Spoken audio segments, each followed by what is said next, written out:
finally starting to feel like fall. I'm wearing a flannel, I'm wearing a vest, I have my leaves candle lit from Bath & Body Works. Basically, everything's just starting to feel right.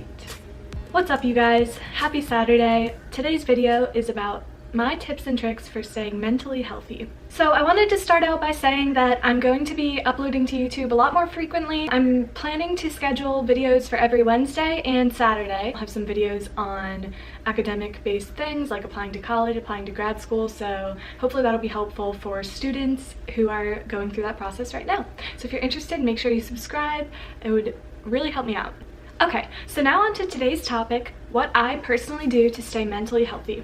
I think this is the perfect time of year to discuss this topic for multiple reasons. For one, it's still relatively early in the academic year for a lot of students, which probably means you're getting to the point of the semester where you start to feel a little bit stressed out. But also, as much as many of us love fall, it is the time of year where mental health issues start to resurface for a lot of people. There's seasonal affective disorder, and then there's just the general lack of vitamin D that we experience when we stop going outside as much as we did in the summer. And a lot of us have a lot less leisure time now as well. So all of that can add up to a situation where it's a little bit more difficult to prevent and deal with mental health issues. Now, if you spend any time on the internet, which I'm guessing you do if you're watching this video, you probably know that self-care has become a really hot topic in today's world. But I personally think that a lot of the self-care tips that you see online can either be pretty ineffective or unrealistic to incorporate on a day-to-day basis. If you're a busy person or a super stressed out person, you probably need tips that you can consistently incorporate into your daily life. Alright guys, we had to say goodbye to the vest.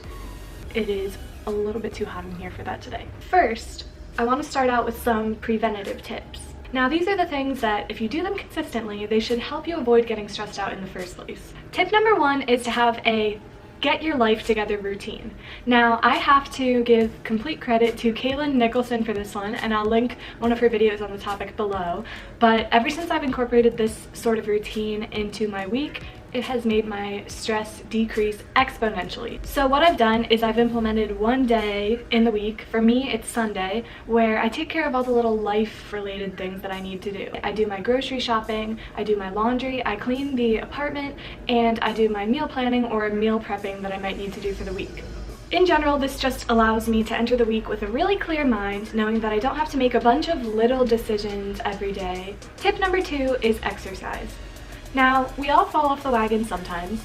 Personally, I haven't been to the gym in a week or two. But I've noticed that no matter how busy I am, making time for exercise always improves my mental state. Even if adding exercise to my schedule makes my day busier, it always decreases my stress. It helps me to deal with the other stress that I have in my life in a healthy way, and exercise in general can just increase your mood, decrease your anxiety, improve your focus. It has tons of benefits. So even if you're stressed out at the idea of adding it to your schedule, don't let your mind fool you. It will really benefit you, even if the most that you can do is a 15 or 30-minute walk. The next major tip is sleep. Now, this is the self-care topic that I am the worst at. It seems like no matter how hard I try, I can't get myself to fall asleep early. This is partially because I'm a night owl, but it's also partially because at the end of a day, I feel like I still haven't had enough hours in the day to complete everything I need to do, and it just makes me want to stay up later. So I don't really feel qualified to give advice on this topic, but I will say that sleep is extremely important to us, and we should do our best to make sure that we prioritize it. Another tip, which I think is pretty overlooked, is to keep a clean environment around you. As I mentioned, I take time every Sunday to refresh my surroundings. I do this because I think it's extremely important, and I think it's so important that it deserves its own little spot on this list. Whether you realize it or not, having clutter around you all the time really does impact you mentally. Just taking 5 minutes to clear off my desk, get rid of any clutter, and light a candle, and just make the environment look crisp and clean really allows me to focus on my work. The last major tip that I would suggest as a preventative measure is to maintain a healthy diet. This could look different for different people, but as for me, I follow a vegan diet. When I meal plan for the week, I try to incorporate meals that will give me all of the general nutrients that I need, and in addition to this, I take vitamins every day. Sometimes the things that manifest as mental health issues can actually start as physical deficiencies. Staying physically healthy is extremely important to me in general, but taking my vitamins and eating a healthy diet allows me to do the best that I can do to ensure that my mental health is where it should be as well. But there's another side to this, which is that sometimes you are past the point of taking preventative measures and you really need coping mechanisms to help deal with how you're feeling. So when things like stress and anxiety are hindering me from completing what I need to do on a day-to-day basis, these are some of the things that I personally do. One thing that I really try to incorporate is taking time for myself, whether it be yoga, meditation, or anything like that that can kind of get your mind off of the current situation and really just distance you from the problems at hand. Sometimes there might not even be a concrete problem that's causing the way that you're feeling, but these things can help you focus on yourself physically and emotionally, and they can really help to put some distance between you and the issue. Although if you're like me, avoiding the cause of your stress is probably the last thing you want to do, but it might be exactly what you need to do. My second coping tip is to just do the little things that make you happy. This can be so easy to overlook, but the smallest things can have an impact on our mood. As silly as it sounds, something that really impacts my mood is where I do my work. So for example, if I were to go into the office and, do my work from 9 a.m. to 5 p.m., I would feel pretty stressed out. But if I were at home, just sitting on the couch with a cup of tea, doing the same exact work, I would feel significantly less stressed out. Now that's just me, and not everybody does have the luxury of being able to choose where they do their work. But if you don't, then maybe there are little changes you can make throughout your day that might have a positive impact on your mood.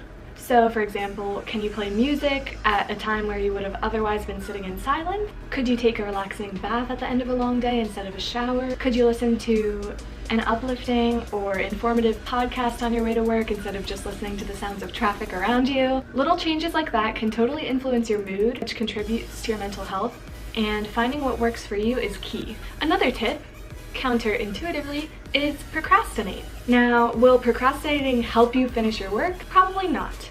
But your health ultimately matters more than your work. If it gets to the point where you're sacrificing your mental health in order to complete an assignment or some sort of project for your job, you might want to take a step back and take some guilt-free time for yourself and focus on you and how you're feeling. A lot of the times in today's society, we kind of treat ourselves like robots who we just expect to complete all this work. At least that's how it is in America. And in many countries, that's actually not the case.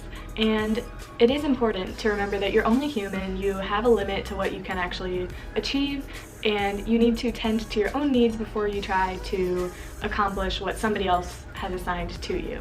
On the other hand, maybe procrastinating is the worst thing you could do for yourself.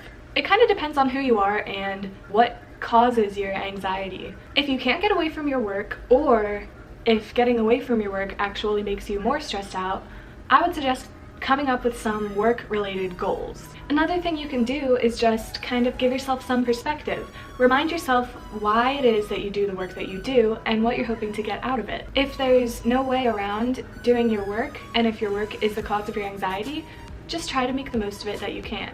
I know that sounds kind of lame and cheesy, but some of us do work that we love and we get caught up in the minutia of the day-to-day activities, and it causes us to get stressed out about things that we really should appreciate.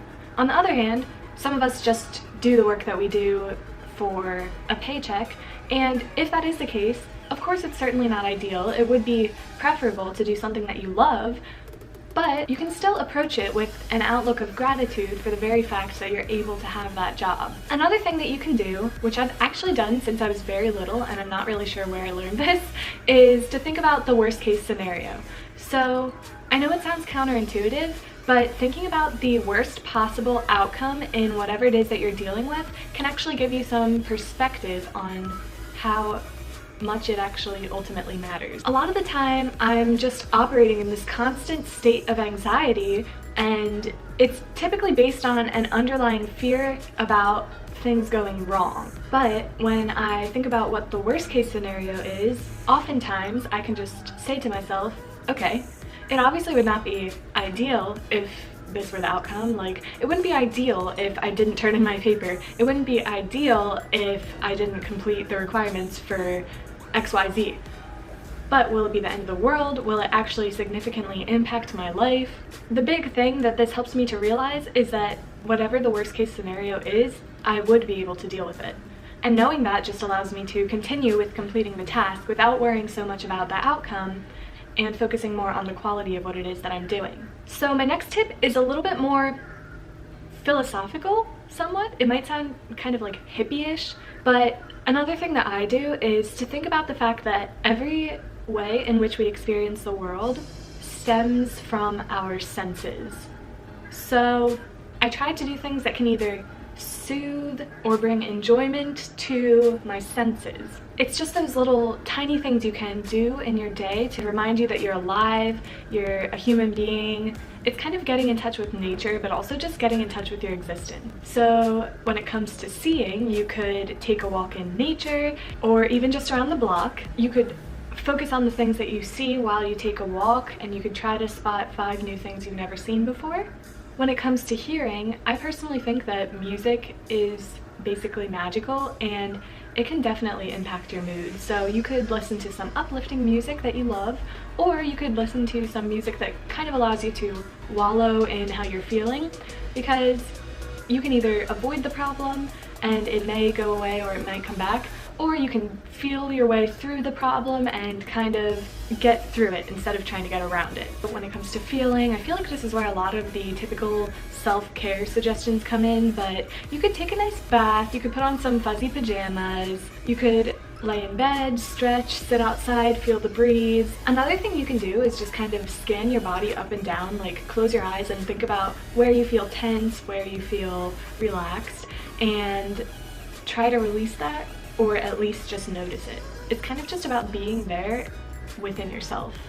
So when it comes to smell, you could light a candle, spray some perfume that you like, diffuse some essential oils. And last but not least is taste, which is one of my personal favorites because it means that you could eat something that you enjoy.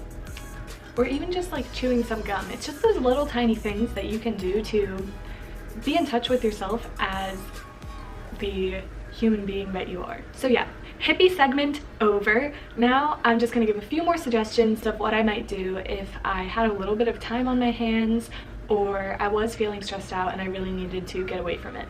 This is a common suggestion, but just breathe. Like, just take a few seconds to breathe. I learned a breathing technique once where it's like you breathe in for 4 seconds, hold it for 8 seconds, and then release it for 7 seconds, and it has a calming effect on the body. You could also read a book. You could do something nice for somebody else. That's a great way to feel more empowered, is to give to others. You could spend time with animals or your own pets. You could write or journal. You could cook or bake. You could watch a TV show that is like a nice escape for you, something that doesn't stress you out, but something that adds joy to your life. You could plan something fun to do for the near future, so even if you can't get around the current situation, you have something to look forward to. You could watch a quick funny video online. I personally recommend Vine compilations. Those are hilarious. Just watching something funny can completely shift your mood, at least temporarily. You could spend time with your family or friends, people who A, you care about, but B, who have a positive effect on you. So you wouldn't want to spend time with that friend that you love, but like they kind of drain your energy. You want to spend time with people who can fill you up with positive energy. One of the most important tips, I think, is to turn off your phone and computer and TV if you can and just kind of be. Do something else that doesn't involve technology. I personally think that a lot of the anxiety and other issues that we have so prevalent today stem from our habit of kind of living our lives through these screens.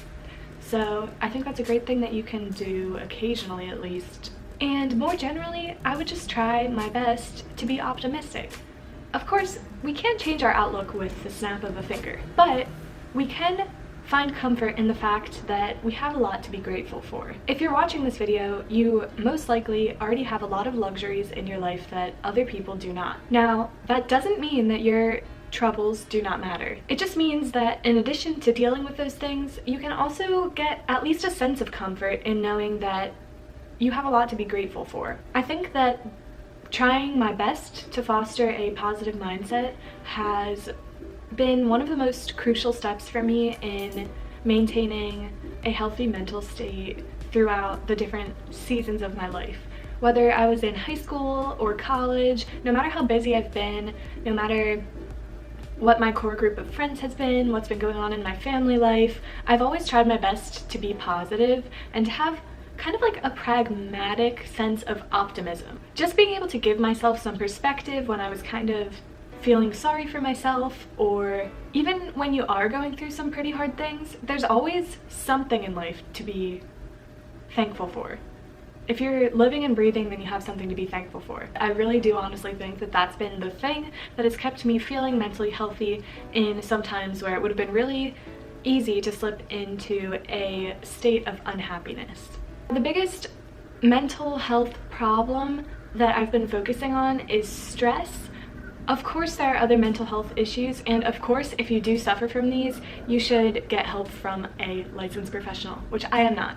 I am just a political science student, and I'm simply giving my experience as to what has been beneficial for me. If you are a student, you most likely have some sort of counselor available to you for free or little charge. And there are also tons of professionals online that you can contact, also either for free or for very low cost. I will see if I can find any of these and link them in the description to this video. Even if you just want to talk to somebody about what's going on in your day-to-day life. I think it's very important that we start to fight the stigma against mental health issues. Thank you for watching. I hope this video has been helpful for some of you, and like I said before, if you're interested in seeing more videos, make sure you like this video or dislike it if you didn't. Comment below if you have any more tips. Subscribe if you are not. Thanks again, and I'll see you in my next video.